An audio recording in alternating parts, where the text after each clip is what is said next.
peanuts, and this is what they've used to come up with a solution to this problem. They've got peanut flour for the peanuts, and they're giving small amounts of it, building up tolerance to peanuts in peanut allergy sufferers. And what it means is not only can the children eat the nuts themselves, but suddenly a whole world of food is back on the menu for them, stuff that may well have killed them if they'd eaten it before. And Dr. Andy Clark is here with us now, and from this small lab, it's a world first. Yes, peanut allergies are a really huge problem in the UK. It affects about 500,000 people. And in our study, we've shown that at least 8 out of 10 children can adapt to eating peanuts safely again.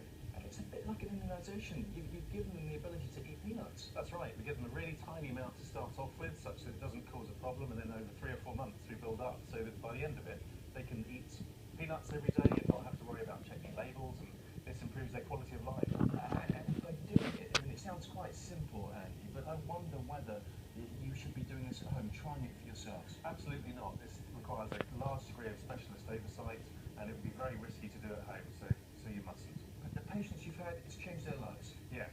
Universally, they say it's dramatically improved their quality of life. It's brilliant. I met a young girl yesterday who can suddenly eat donuts, and it's just changed the way she looks at food. Absolutely. Thank you very much indeed. We're now joined by 14-year-old Anna, who's benefited from the therapy, and her mother Francesca, along with our health editor, Dr. Henry Jones. Good to see you all. Your daughter had a huge reaction to peanuts when she was, what, 3 years old? She was 3, yes. What happened? We were on holiday in Gran Canaria. She had some peanuts, maybe just 1 or 2. I took them off her because you don't give young children peanuts.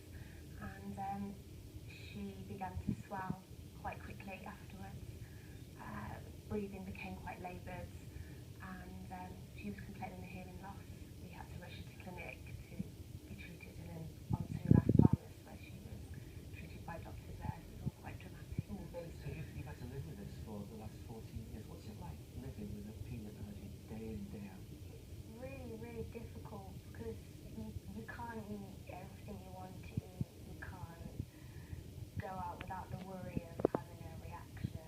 It's just really difficult. It's kind of normal, isn't it? I know, and going around to your friend's house, this must be really difficult as well, because they'll have to, but you know, I'd be panicking, I'd be thinking, oh, I can't serve that, I can't serve that, and it just makes, it just makes life really, really tough.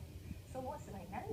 And it's really, really good because I can eat pretty much everything, and I can go to my friends' houses as well without having to worry, and I can go out without having to worry, and I can go to restaurants and eat anything as well. Wow, that's the other thing, isn't it? Yeah, and you must have, it's amazing how many things, when you start to look at labels, how many things have got nuts or potentially may have nuts in them. That must have just been your life, just studying things all the time. And it's right being different to everybody else, isn't it? You just want to be the same as all your pals. Yeah. Hilary, this is a huge breakthrough, isn't it? It is. I mean, immunotherapy of this kind has been looked at for many years. They've used liquid drops, they've used all sorts of ways of desensitizing or trying to.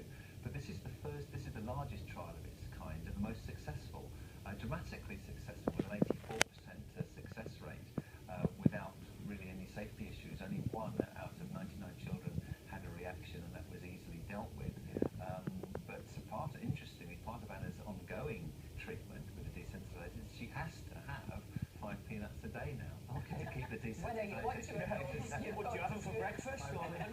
So that has become, the problem has become the treatment. So it's really dramatically effective, and hopefully in years to come this will be rolled out to be made available to everybody. It's not something you should try at home, because when you think about it, 1 peanut contains 250 milligrams of peanut protein, and they start off with 2 or 3 milligrams, so tiny amounts in a flour which is made into a mousse, put into a yogurt, and then the dose is increased in hospital under supervision every couple of weeks, and it's really worked for you, hasn't it? Yeah. It's completely. Anna, what's your favourite food now that you couldn't eat before that you can now? Chocolate. Oh, really? Ask your silly question. Result. And you can just eat it in a yogurt at breakfast time, and that's you?